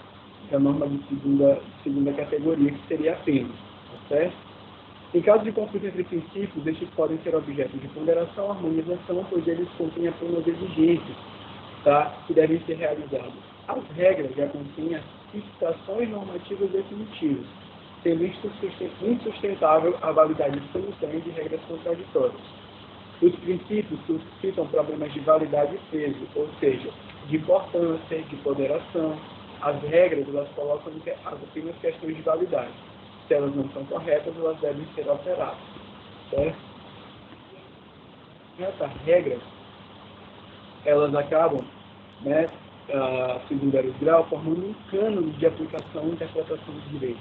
Um cânone que adquire um formato totalmente inovador, desde que não é dirigido à mera aplicação das regras jurídicas, mas dos princípios, com assumida carga axiológica, ou seja, valorativo, que nem por isso deixam de ser uma norma jurídica.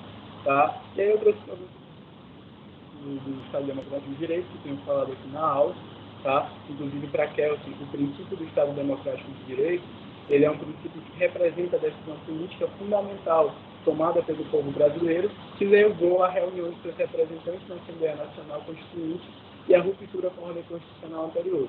Então, esse princípio, gente, é um princípio muito importante.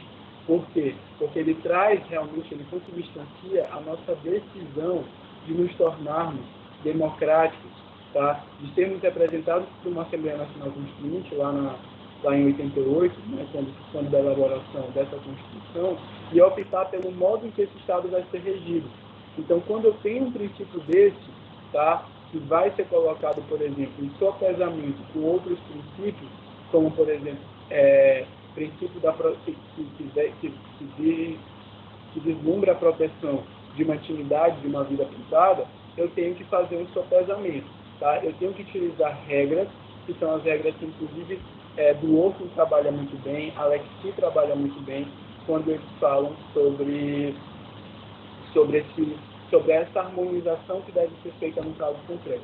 O único limite que pode haver para a efetivação de direitos fundamentais sobre o nosso princípio teológico é o conflito com outro dispositivo de direito fundamental. A solução deve para a Alexis, que fala especificamente sobre o sopesamento, né? Ela deve se valer de um critério de sopesamento. Tá? E esse critério vai ser justamente, gente, esse sopesamento é resultado de uma operação hermenêutica, tá? Que leva em consideração critérios fáticos e jurídicos. Do ponto de vista fático, o aplicador, diante do conflito desses princípios, deve se perguntar: qual é o meio adequado dentre as alternativas fáticas para a solução do caso? Então, é justamente isso que a Alexis vem trazer para a gente refletir. E esse meio que foi exigido para a efetivação do princípio colidente, ele é necessário? Tá? Então, se no plano fático restarem dúvidas sobre qual princípio naquele momento deve prevalecer, princípio do Estado Democrático de Direito, princípio da soberania, princípio do interesse público, da vida privada, da publicidade, tá? O aplicador deve se valer de critérios jurídicos, as quais a Alexis chama de sopesamento em sentido estrito, ou máxima proporcionalidade.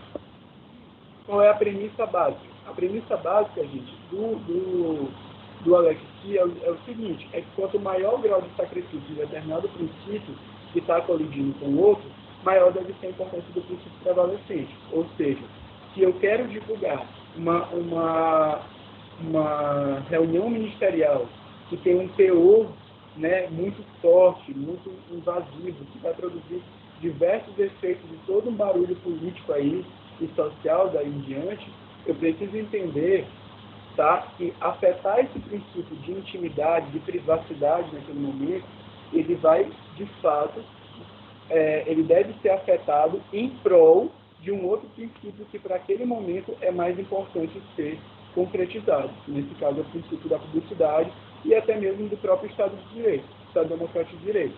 Tá? Esses princípios foram tomados em prioridade quando foi tido, por exemplo, tomada a decisão de divulgação da reunião ministerial.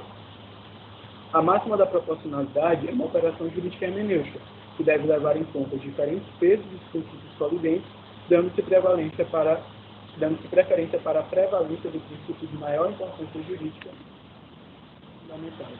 Gente, ao fim e ao cabo, as meta-regras da hermenêutica constitucional, esses critérios na disposição dos conflitos, entre princípios, entre regras constitucionais, peraí que a Carolina está...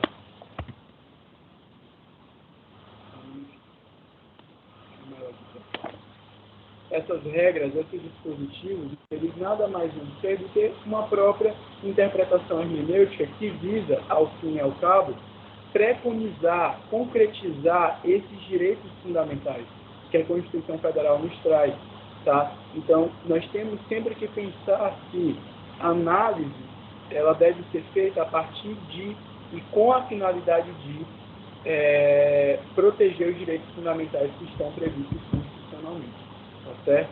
Então, a harmonização desses princípios, conforme a Alexis está falando, ela vai ocorrer de modo a afetar algum deles. Algum deles, naquele caso concreto, vai precisar diminuir um pouquinho a sua aplicação para que o outro entre e apareça de forma muito mais evidente. Tá? Mas isso vai mudar de acordo com o caso concreto, e isso vai mudar, e essa relativização vai ser dada sempre através do viés de como, através desse sopesamento, eu consigo proteger de forma mais ampla os direitos fundamentais e, consequentemente, dar maior eficácia às normas constitucionais, protegendo, ao fim e ao cabo, o Estado Democrático de Direito, que eu já falei para vocês o que se constitui. O Estado Democrático de Direito é justamente essa nossa forma de Estado, tá? Pautada em um modelo democrático, tá? E o modelo democrático não pensa que é somente aquele que é voltado à vontade da maioria, porque a vontade da maioria, sim, é aquilo que vale, mas as minorias precisam ser respeitadas, tá? No seu direito de fala, na igualdade que elas possuem enquanto cidadãos dentro daquela sociedade, tá certo? Então as minorias precisam ter voz e nem sempre se fará o direito da maioria. Tá? Quando, por exemplo, a vontade da maioria é uma vontade que ela é ilegítima, ou ela é antidemocrática. Tá? Então, a gente precisa relativizar e verificar isso à luz, né, e utilizando-se principalmente dessas meta-regras, tá, da hermenêutica constitucional, como é o caso, por exemplo, do princípio da proporcionalidade. Até aqui, gente, alguma dúvida? Querem colocar alguma situação do caso concreto, alguma coisa que vocês estão analisando aí nos jornais, tem alguma dúvida que possa... Não, professor. Tá Não. Tranquilo. Não, professor. Tá tranquilo. Beleza. Demais, tudo certo também. Deixa eu colocar aqui enquanto os usuários da próxima. Nosso último. Daisy, Hélio, Carolina, Cauane, Arati, tudo ok, Cauane. Estou achando estranho que o Hélio hoje não fez uma pergunta. Cadê Hélio? As perguntas, tá? Tranquilo, professor. Obrigado. Tudo tranquilo? Tá certo. Também. Tá. Vamos lá. Vou falar aqui para vocês, então, sobre teoria da argumentação e separação dos poderes. Quando a gente fala sobre teoria da argumentação e separação dos poderes, a gente vem aí como final de um processo de argumentação. Quando a gente falou sobre argumentação nas aulas anteriores, né, a gente falou sobre vários elementos, falei para vocês, inclusive, sobre como construir um discurso, né, argumentativo, com base lá em Aristóteles, tá? As partes desse discurso, falando sobre retórica, falando sobre dialética, falando sobre sofistas, tá? Mostrei para vocês a importância desse processo argumentativo na construção de uma decisão judicial, tá certo? Então, nós tivemos várias questões relativas a essa própria questão da argumentação. Quando a gente fala sobre teoria da argumentação e separação dos poderes, são os pontos que a ementa nos traz. O primeiro deles, do texto ao problema da resposta correta. O segundo, o tema da discricionalidade judicial. E, por fim, os assuntos da retórica, da tópica e da racionalidade no procedimento. Gente, quando a gente fala sobre esse primeiro ponto, do texto ao problema da resposta correta, eu já coloquei aqui de cara para vocês a ideia do positivismo formalista. Lembrem-se, tá? Século XIX, Napoleão Bonaparte, o que ele dizia naquela época, no Simpósio Napoleônico? Eu sempre volto nesse clássico aí. Napoleão dizia o seguinte: olha, o juiz, ele não tem discricionalidade para nada. Ele tem que achar a resposta correta está na norma, e se ele tiver alguma dúvida, ele vai lá no legislador e pergunta para o legislador. Basicamente era isso. Então, quem entendia, né, as correntes formalistas, elas entendiam que existia, gente, sempre existiu, uma resposta correta, tá? Que a própria norma ia dizer. Então, era essa ideia de que, realmente, no texto normativo, já se existia diretamente a resposta para o caso concreto. Então, o aplicador do direito, ele tinha só que ver a norma, promover a subsunção e estava tudo certo. Já mostrei, inclusive, na aula passada para vocês que não é assim que acontece, né? Falei de ambiguidade, falei de vagueza, a gente vai até falar já sobre isso de novo, mas é mais ou menos essa ideia. Então, o positivismo formalista estava preocupado, né, em ter realmente essa decisão segura, tá, de conceitos, de subsunção de conceitos menos amplos a conceitos mais amplos, do fato à norma, certo? E aí, gente, essa preocupação também é uma preocupação muito dogmática, tá? Inclusive, quando eu falo que é uma preocupação muito dogmática, porque ela parte da ideia de que a gente também precisa fazer a divisão aí em categorizações, por exemplo. E algo é do direito público, algo é do direito privado. É sociedade comercial, é sociedade civil. É um direito real, é um direito pessoal. Só que essas categorizações, elas vão ter, em alguns momentos, muito falhas, tá? Eu até coloquei aqui. Categorização que leva a incongruências, por não se moldarem aos modos duais, sendo encarada como exceção ou contornada por ficção. Então, existem alguns momentos em que, se a gente quer categorizar, por exemplo, eu estou fazendo uma decisão judicial que versa sobre um direito real, mas que está diretamente ligado ao direito pessoal. Quais são as normas que eu vou utilizar naquele momento? São só as normas de direito real ou só as normas de direito pessoal? Ou vou usar as duas normas? tá? Eu vou criar uma ficção ali, vou criar aquele modelo como um modelo híbrido, ou vou, por exemplo, encarar aquele caso como uma exceção, aquilo que as normas jurídicas estão prevendo. Então, essa categorização no momento da decisão e na busca da resposta correta, ela nos leva a uma série de problemas. Eu já até falei para vocês, até quando a gente usa os métodos, né? Não, usa o método gramatical, usa o método X, usa o método Y. Ainda assim, nós também temos vários problemas que surgem nesse momento de aplicação aí, tá certo? Vamos lá. O critério da boa e correta interpretação, ele repousa na aceitação dos hipóteses do intérprete. No caso do direito, a uniformização do sentido jurídico pela interpretação tem a ver com o poder da violência simbólica. Gente, essa observação, ela dita principalmente que essa questão da busca por uma resposta correta, ela está muito atrelada à própria que se pretende ter com o próprio desempenhar da violência do Estado, né? A violência institucionalizada que a gente diz. Porque o Estado, ele age, né, de forma violenta, mas ele age de uma violência institucionalizada. Quando, por exemplo, ele prende alguém, ele restringe o direito de liberdade de alguém. É uma violência sua, é uma lesão à sua liberdade. Mas é uma lesão à sua liberdade que se justifica, tá? Na medida em que você criou ali um problema para a ordem social e, portanto, o Estado vai lá e utiliza da sua violência simbólica de forma institucionalizada para retirar o seu direito, tá? E aí, quando a gente pensa numa boa e numa correta interpretação, a gente justamente quer buscar a uniformização, na verdade, a uniformização da interpretação que está diretamente ligada a esse poder dessa violência simbólica do Estado, tá certo? A sua autoridade, a sua liderança, a sua reputação, a própria garantia da segurança jurídica em si, tá? A ideia de não ter decisões muito conflitantes e muito divergentes, tá certo? Sobre uma determinada temática. Então, é essa a busca quando a gente fala sobre resposta correta. A dogmática analítica, ela se utiliza da expressão metafórica fonte para descrever os modos de formação das normas jurídicas, centrada no ordenamento no próprio ordenamento. Para ela, o direito emana de certos procedimentos específicos, como a água emana da fonte. E partindo dessa ideia, a gente chegaria, portanto, a uma resposta. Mas aí, gente, a gente acaba por entrar em uma outra discussão, que é a discussão sobre essa resposta correta.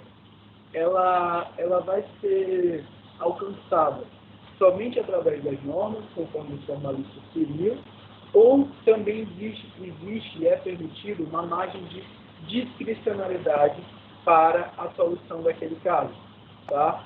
Então, aí entra em voga o termo da discricionalidade judicial.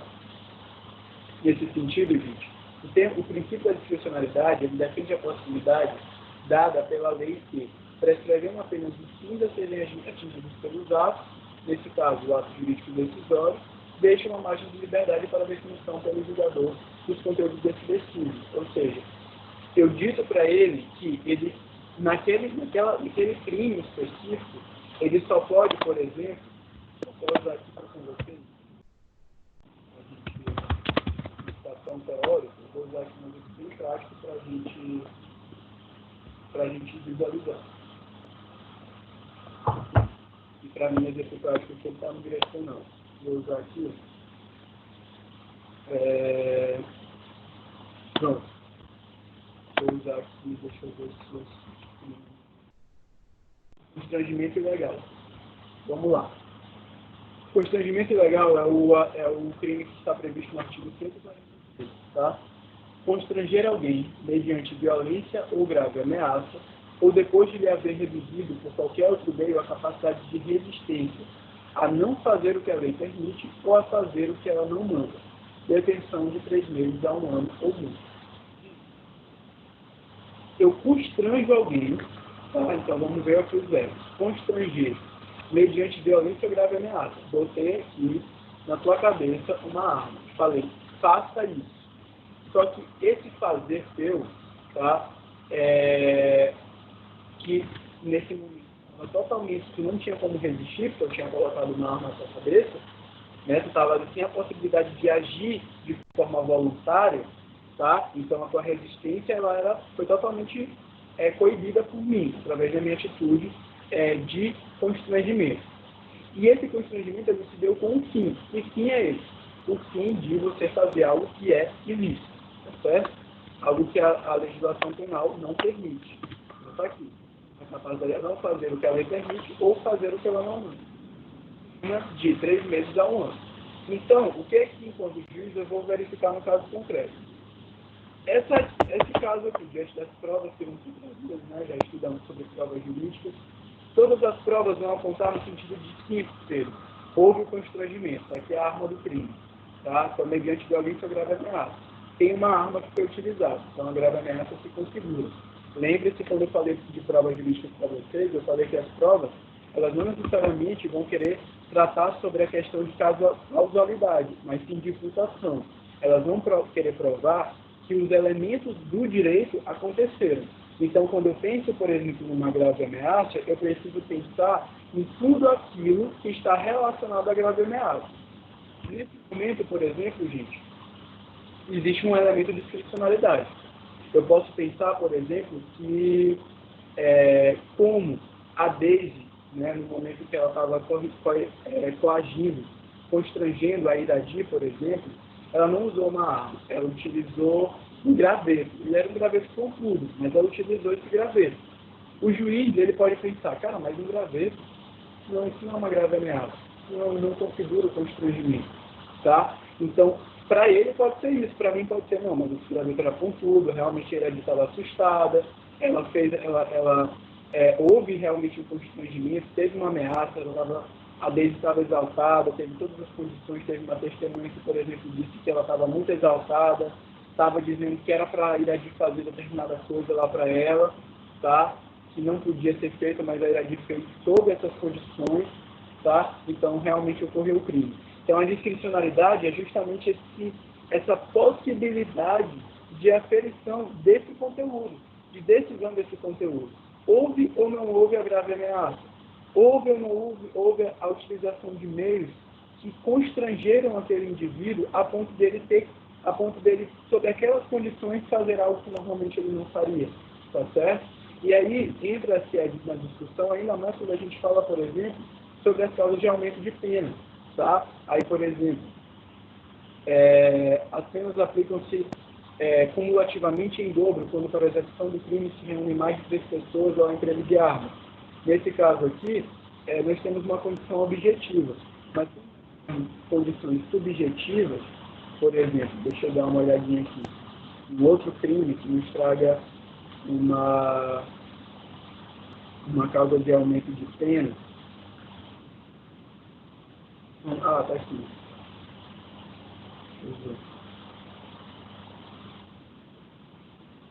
Eu vou falar, na verdade, sobre um outro caso que eu acho interessante, que é o caso da injúria. Olha só, artigo 140. Injuriar alguém, ofendendo-lhe a dignidade ou decoro, detenção de 1 a 6 meses ou multa. De decoro para vocês. Se cada um de vocês aqui fosse os juízes agora, para cada um de vocês existiria um juiz específico sobre dignidade, sobre decoro, tá? E nesse momento é que se aplica a discricionalidade judicial. É esse âmbito de aplicação do conteúdo daquela decisão. Aqui a gente vai lembrar de Kelsey, quando a gente falou sobre teoria hermenêutica da moldura kelseniana.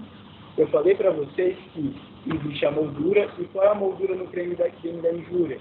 Aplicação de detenção de 6 meses, de 1 a 6 meses ou multa. Ele pode aplicar 7 meses? Em tese, não. Tá? Ele não pode aplicar 7 meses. Por quê? Porque aqui está dizendo de 1 a 6 meses. Via de regra. Não tem uma agravante, não tem uma causa de aumento de pena, então ele vai estar ali adstrito àquilo ali. Mas, qual é o momento em que ele age de forma discricionária? Quando, por exemplo, ele vai dizer, é 2 meses, é 4 meses, ou é 6 meses, com base em quê?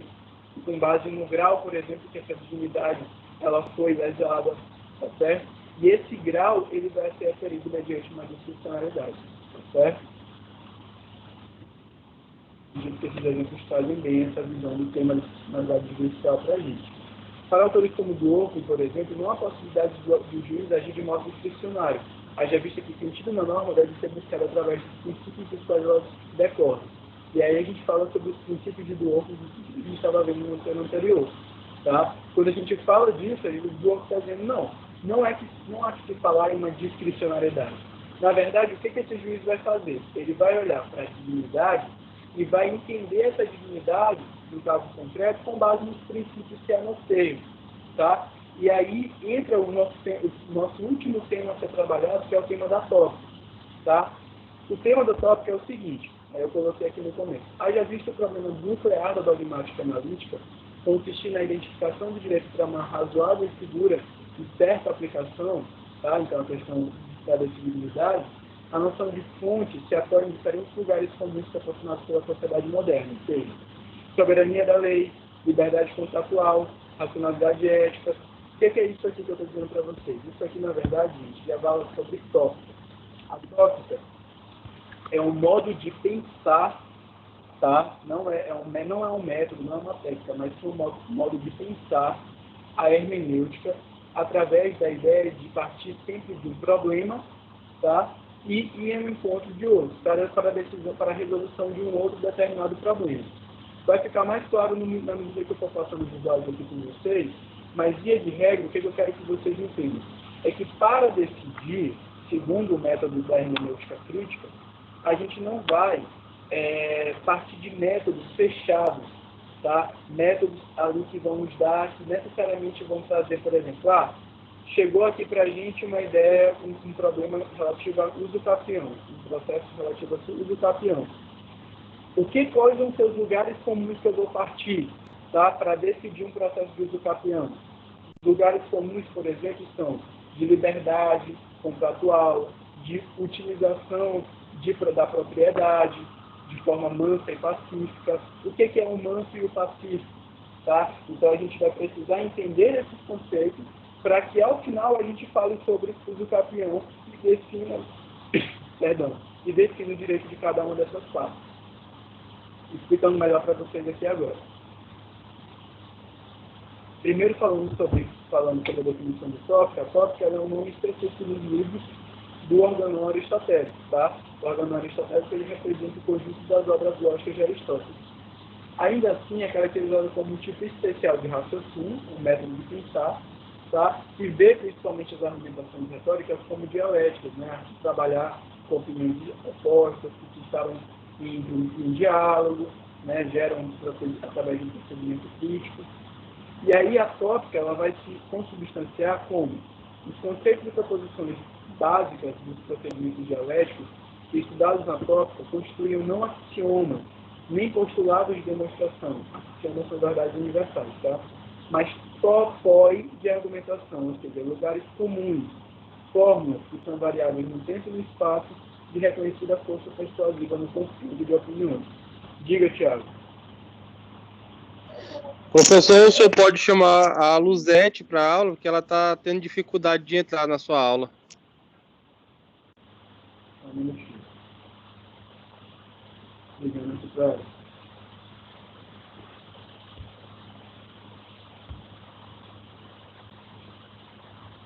Tá ligando aqui, viu, Paulo? Obrigado. Thiago. Obrigado, Thiago. Já estou... Pronto, Luzete entrou. Está conseguindo me ouvir, Luzete? Tudo certinho?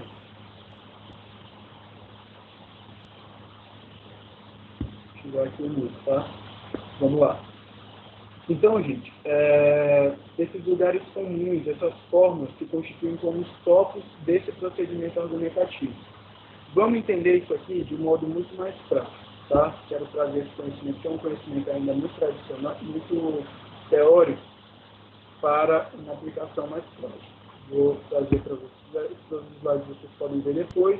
Eles estão relacionados à divisão da tópica, tá? Em termos de qualificação, quantidade, de ordem. Eu já vou voltar mesmo aqui para falar com vocês. Antes disso, eu quero usar aqui esses últimos slides. Olha só, que eles são mais práticos para que depois a gente entenda aquele raciocínio mais complexo. Na tópica, a gente parte de um problema, fazendo-se emergir uma série de pontos de vista, de verdades pré-estabelecidas, de razões de decidir, que sugerem posicionamento em um ou em outro sentido.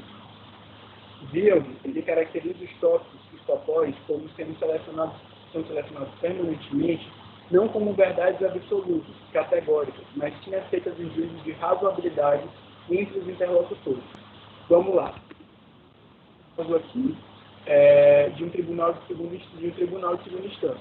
Tribunal de Justiça, uma turma recursal, por exemplo. Lá na turma recursal nós temos 3 juízes. Esses 3 juízes eles vão se colocar para decidir um determinado assunto.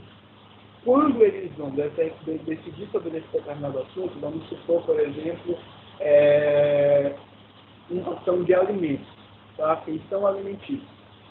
Quais são os pontos comuns, os tópicos, como é que se dará esse raciocínio tópico para que eles cheguem a uma solução, uma decisão adequada? O raciocínio tópico, os lugares comuns dos quais eles vão passar, vão iniciar o procedimento deles argumentativo, o pensamento, a dialética deles vai ser trabalhada a partir de um lugar comum de, primeiro, hipossuficiência, tá? daquele que requer o pedido de alimento, a obrigatoriedade dos pais de prover os alimentos, prover realmente a subsistência de seus filhos, tá? A própria possibilidade dos pais de realmente se manterem, tá? De realmente adquirirem aí trabalharem, gerarem renda e desse modo conseguirem pagar, né, manter a subsistência de seus filhos. Então são lugares comuns, são verdades que são pré-estabelecidas para que se chegue, para que se oriente a tomada de decisão. Outro ponto, por exemplo, quando a gente fala sobre direito do consumidor, professor, é uma causa consumerista, que foi levada lá por uma recursal. Quais são os tópicos, quais são os lugares comuns dos quais a turma recursal vai partir? Vai entender, por exemplo, que naquela relação jurídica, o consumidor ele tem direito ao ônus da prova, por quê? Porque ele é uma parte insuficiente. Que aquela relação, então, tópicos o pensamento tópico vai partir de quais lugares comuns? Hipossuficiência do consumidor, ele vai partir de um lugar comum de desequilíbrio dessa relação jurídica, tá? Em tese, uma relação jurídica consumerista ela é desequilibrada. O fornecedor, outro ponto, outro tópico em comum, para partir do pensamento, é a ideia de que o fornecedor ele tem um poderio econômico. Ele tem como, por exemplo, promover, te conceder uma indenização, ele tem como te reparar um dano sem prejuízo à sua subsistência, tá? Mas você, enquanto consumidor, se tiver que arcar com aquele dano, para você talvez seja muito oneroso, talvez seja muito pesado. Então, esses raciocínios, essas verdades pré-estabelecidas, elas vão orientar o nosso processo de busca da decisão. E é nisso que consiste a tópica. A tópica, ela se dá, portanto, num procedimento retórico, num procedimento argumentativo. Os juízes vão ter que partir desses lugares comuns, tá? De construção da sua argumentação, para que eles possam ir decidindo e, ao final, cheguem a uma decisão cada vez mais próxima daquilo que realmente se espera. E, ao final, gente, esses problemas, eles vão permanecer durante todo o procedimento argumentativo. Novas dúvidas e novas indagações têm que surgir. Eu até falei para vocês que lá nas partes de construção do discurso, né, lá em Aristóteles, quando eu falo sobre a disposição dos argumentos, tem uma função lá dos argumentos, que é a função heurística. Quem não lembra vai precisar lembrar, porque na prova vai cair, tá? Parte do discurso em Aristóteles. A função heurística é uma função nada mais que uma função tópica, porque na verdade ela vai se questionar. É o momento de questionar as verdades que foram pré-estabelecidas. Como assim, professor? Cheguei lá com esse celular. Falei lá para o juiz o seguinte: olha, juiz, eu comprei esse celular por tantos mil reais, super caro, passei de dinheiro durante um tempão. Deu 1 ano e meio, esse celular me trouxe um problema. Tá? Só que eu só tinha 1 ano de garantia. Mas o que se espera de um celular como esse é que ele, mesmo tendo sido dado 1 ano de garantia, que ele não apresente um problema, por exemplo, de bateria por 1 ano e meio, já que eu utilizei ele corretamente, segui todas as informações que o fornecedor me colocou, tá? Quais são os lugares comuns que esses juízes vão partir? Realmente, esse cara, ele tem, para ele, esse ônus é muito grande. Ele é hipossuficiente, o fornecedor é a Apple, tem um grande poder econômico, tá? Esses são os lugares comuns iniciais. Só que, num determinado momento do processo, pode-se perceber que aquela parte, ela já tem o costume de fazer isso, tá? Então, ela já tem um costume, ela gosta já de ganhar aí umas indenizações com base nessas premissas aqui, ela está abusando, ela está agindo de má fé. E aí, nesse momento, a gente percebe que aqueles lugares comuns dos quais nós partimos, eles estão se descaracterizando. E que, na verdade, aquela relação jurídica ela já está equilibrada. E o que acontece aqui é a existência de novos lugares comuns. E que lugares comuns são esses? Lugares de má fé, né, de abuso do poder judiciário por parte daquele consumidor. Tá? E aí nós vamos partir de outras ideias para que nós cheguemos a uma decisão ao final que vá, por exemplo, punir esse consumidor. Tá? Que inicialmente veio veio fazer um pedido de indenização e que na verdade vai sair com um problema nas costas. Tá certo? Não estou falando aqui de julgamento extrapetista, mas estou falando na ideia de que esses lugares comuns eles vão norteando o processo de construção da decisão e do próprio discurso argumentativo. É a partir dos topóis que se desenvolve o raciocínio tópico. Tá? A decisão a ser adotada diante do problema complexo será resultante do enfrentamento racional, do confronto dialético entre esses conceitos, entre esses argumentos, que tem força persuasiva diante do confronto de opiniões. Daí a sua íntima conexão entre tópico e retórica. Com efeito, a preponderância de uma decisão, num ou no outro sentido, diante de vários pontos de vista, será dado pelo discurso também dialético. Tá, gente? Então é isso que eu estava, inclusive, explicando para vocês. O pensamento tópico ele pretende fornecer um modo de agir que se apresente como uma resposta a uma questão prática. Só que essa resposta ela vai ser tida através dos problemas, né? Então, os problemas jurídicos serão solucionados em particular, no caso específico, através de discursos retóricos, para que assim se construa uma norma geral. Tá? E aí eu volto do slide anterior para mostrar para vocês, inclusive, esse mapazinho mental que eu fiz, justamente para explicar o que deve ser essa tópica. A tópica material e formal, por exemplo, dentro de um discurso, aqui o exemplo é a tópica dentro de um discurso judicial, de uma decisão judicial, tá? Quando a gente chega, por exemplo, eu sou o advogado, a Deise é a parte autora, a Iradi é a parte ré, a Luzete é a advogada da Iradi, e o juiz é o Robson, por exemplo. Gente, como é que a gente vai visualizar a tópica nesse momento ali do julgamento? Nesse momento do julgamento, nós temos, por exemplo, em relação à tópica material, nós vamos dividir como conjunto de regras referente às argumentações dos participantes em face dos seus interesses subjetivos. Ou seja, eu enquanto advogado, Deise enquanto parte, autora, Robson enquanto juiz. O que isso vai querer dizer para mim? Esses interesses subjetivos de cada um, eles partem de lugares comuns. Por exemplo, para o juiz e para o advogado, qual é o lugar comum que eles se colocam? É uma manifestação impessoal. O direito, nosso interesse naquele processo é um interesse impessoal. Por exemplo, o meu, de defender a deles. Tá? Então, para isso, eu preciso partir de um lugar comum. Eu preciso defender a deles com imparcialidade, com serenidade, com base, com fins, com interesse, a própria garantia da justiça no caso concreto. Então, na minha fala, na construção do meu discurso, eu sempre vou ter que ressaltar essas questões.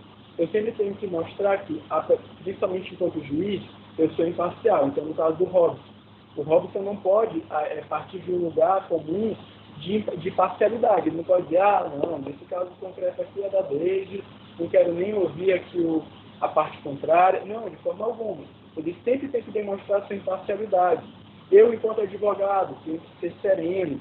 Em alguns momentos posso ser um pouquinho mais enérgico, mas em tese eu preciso mostrar que eu estou partindo como... eu tenho buscado ali a própria garantia da justiça no caso concreto quando eu estou defendendo a Deide. E a Deide, no momento em que, por exemplo, ela vai depor, ela vai partir de um lugar comum de ingenuidade, de boa-fé, de honestidade, tá certo?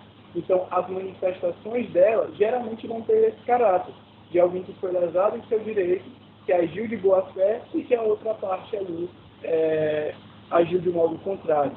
Aí, por exemplo, a Iradinha já vai mostrar, por exemplo, que ela não quis, de forma alguma, lesar, promover qualquer lesão à Deide, tá? Que ela agiu de boa fé, mas houve um resultado do qual ela não previa.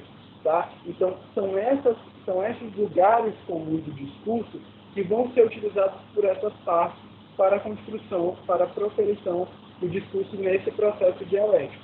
Tá certo? Então, o procedimento, o pensamento tópico, ele basicamente busca esse conjunto de catálogos, esse conjunto de premissas para a construção desse argumento.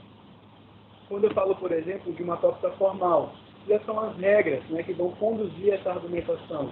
Então, quando eu falo, por exemplo, a questão do ônus da prova, sobre a própria ordem dos recursos, como eu preciso colocar, por exemplo, as alegações finais lá no final, por que elas vão ser alegações finais do processo?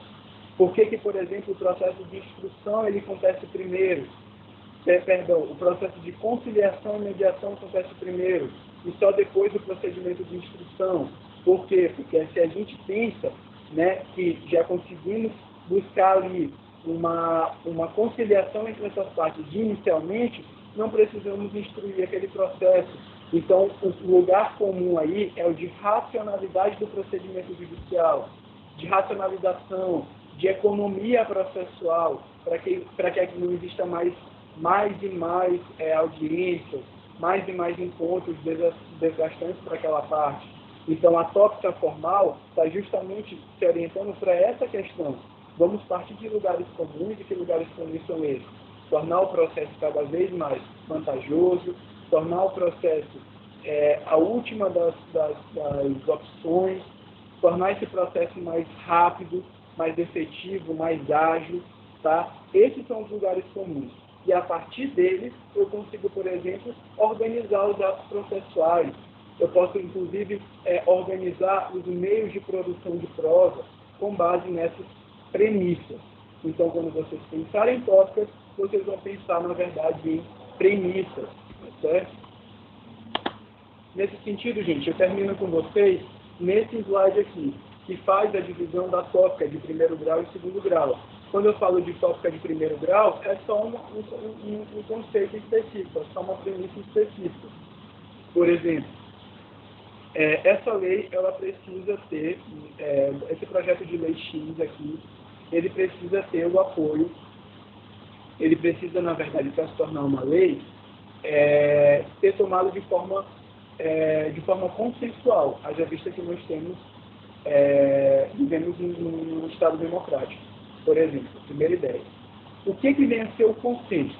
Então, o tópico do consenso, ele vai ser trabalhado para que, ao final, eu consiga justamente transformar esse projeto de lei em uma lei. Então, o que vem a ser o consenso para aquele caso em concreto?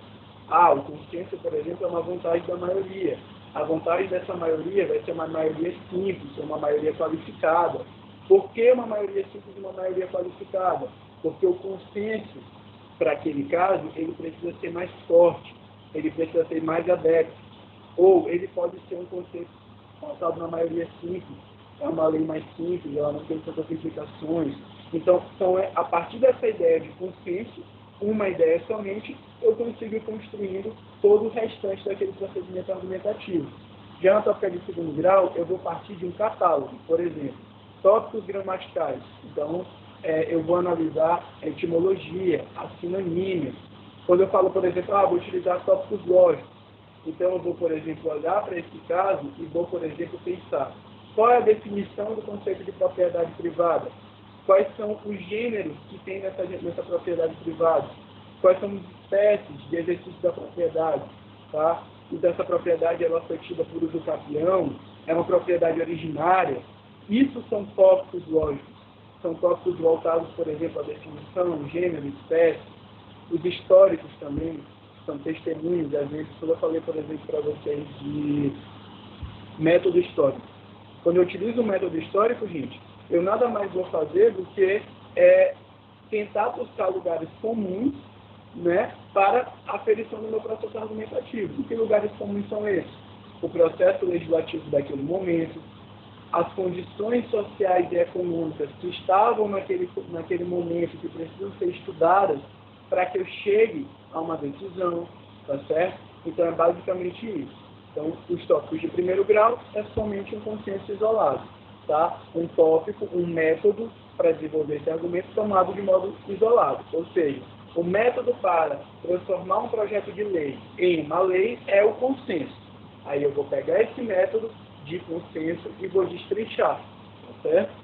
Ou, por exemplo, o método para a resolução do direito de propriedade da Luzete, por exemplo, vai ser um método histórico. Eu vou analisar todo o processo histórico de mudança, de transferência dessa propriedade, tudo aquilo que está relacionado à própria transferência, ao método que foi utilizado. Então, é um conjunto de critérios, um conjunto de lugares comuns que eu vou utilizar para analisar o direito de propriedade da Luzete, tá certo? E aí, por exemplo, eu trago para vocês algumas definições. Lugares comuns de qualidade. Nesse momento, eu vou analisar sabedoria, prestígio, inteligência, para aferir, por exemplo, quem é o aluno que merece 10 ou quem é o aluno que merece 7, tá? Ou melhor dizendo, um caso bem clássico aqui. Professor, eu tenho uma vaga, o professor tem uma vaga para monitoria. Qual é o lugar comum que ele vai partir?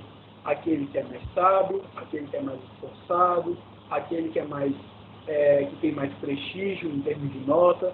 Então, são os lugares comuns que eu parti para a minha decisão de quem merece ter aquela vaga, tá? Aquela oportunidade enquanto meu monitor. Então, são aspectos qualitativos. Ou, por exemplo, eu posso partir de outra ideia. Eu posso partir, por exemplo, de uma ideia de lugar comum de quantidade. Vai ser meu monitor aquele que tiver produzido mais artigos científicos. Não necessariamente aquele que produziu mais artigos científicos é aquele que é o mais inteligente, é aquele que é o mais esforçado. Mas, como eu estou partindo de um lugar comum de quantidade, como ele produziu mais, portanto, ele vai merecer aquela vaga, tá certo? Ou um lugar comum de ordem. Gente, os mais velhos vão ter de ordem, né? Superioridade do anterior sobre o posterior, do mais alto sobre o mais baixo, do mais antigo sobre o mais novo, pode ser também, tá? Então, os mais velhos terão prioridade, tá? Para essa vaga, e assim sucessivamente. Aí a gente tem as outras qualificações também, mas eu trouxe isso aqui não para vocês ficarem tão presos a essa definição dogmática. Eita, o que é um lugar comum de qualidade? O que é um lugar comum de quantidade? Não. O que eu quero de vocês é que vocês desenvolvam um raciocínio de a tópica. O que consiste a tópica? Para resumir e finalizar nossa aula. A tópica é um método de pensar, tá, o problema que se apresenta através de um outro problema. Eu até coloquei aqui no slide, que eu passei rapidamente. Deixa eu ver aqui, no atual. O modo de pensar problemático que nos permite abordar problemas, deles partir e neles culminar. São pontos de partida das construções argumentativas, tá? Em que a razoabilidade das opiniões ela é, portanto, fortalecida.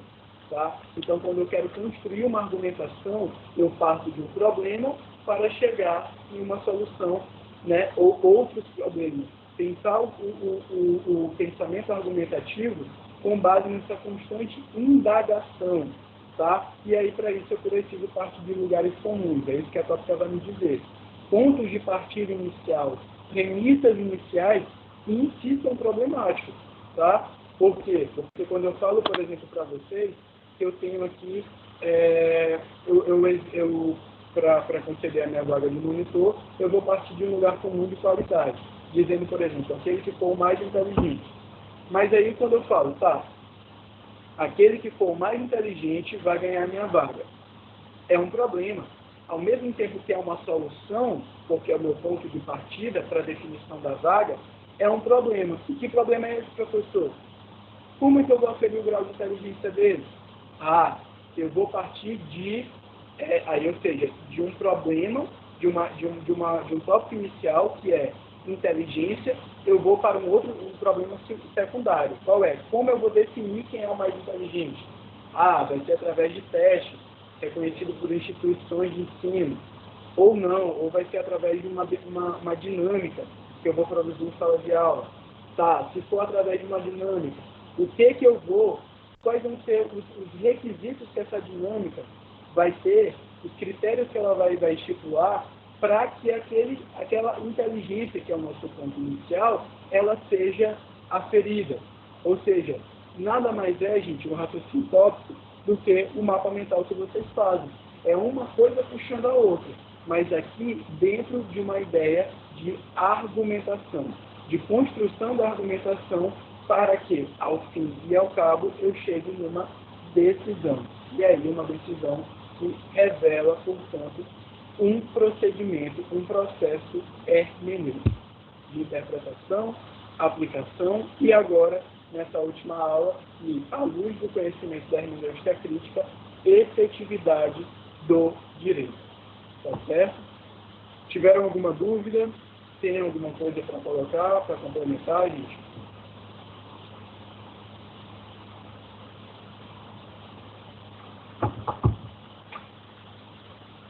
Desde Hélio. Não, professor. Tudo certinho. Tudo certo, Hélio também tudo certo. Então é isso, gente. Eu acredito que se ninguém tem dúvida, está tudo correto. A gente irá de tudo certo também. Tirou aí do duro. Se vocês não têm dúvidas, está tudo... Beleza, está tudo ok? Ok, professor, então, tá tudo ok. Beleza, obrigado, Thiago.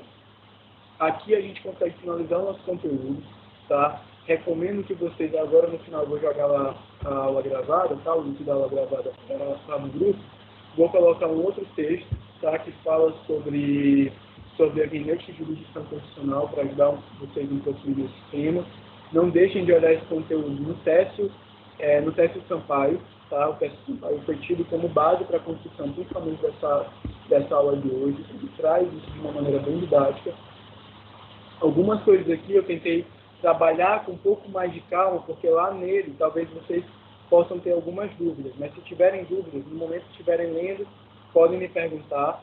A prova de vocês vai estar cadastrada no sistema e vai ficar disponível vai ficar disponível da sexta-feira. Na verdade, de quinta de madrugada para sexta já vai estar disponível. Então, da quinta-feira até o domingo à noite. Da quinta-feira às 23h59 até o domingo, 23h59. Tá? Então, na sexta-feira, quando acordarem, a prova já vai estar lá. Vocês vão ter a sexta, o sábado e o domingo inteiro para fazerem a prova. Não me peçam para prorrogar. Eu não vou prorrogar dessa vez, certo? Porque eu já estou dando 3 dias para vocês fazerem essa prova. E estou, inclusive, cadastrando ela no dia da minha aula. Então, nesse dia, em tese, vocês só teriam a minha prova para fazer, tá? Então, façam qualquer coisa, falem comigo. Boa prova colegiada para vocês. E estou à disposição. Acredito que vamos nos encontrar mais lá na frente aí, tá? Não só nesse período, nós estaremos aí muitos momentos juntos, tá? E aguardem aí. Estou muito grato por vocês, falei no começo da aula, tá? Pela presença de vocês, pela dedicação de cada um de vocês. E estamos juntos. Fiquem com Deus e uma boa noite a todo mundo. Beleza? Tá certo, professor. Boa noite, professor. Boa noite, turma. Boa noite, gente. Um abraço. Tchau, tchau. Boa noite, professor. Boa noite, pessoal. Abraço, professor.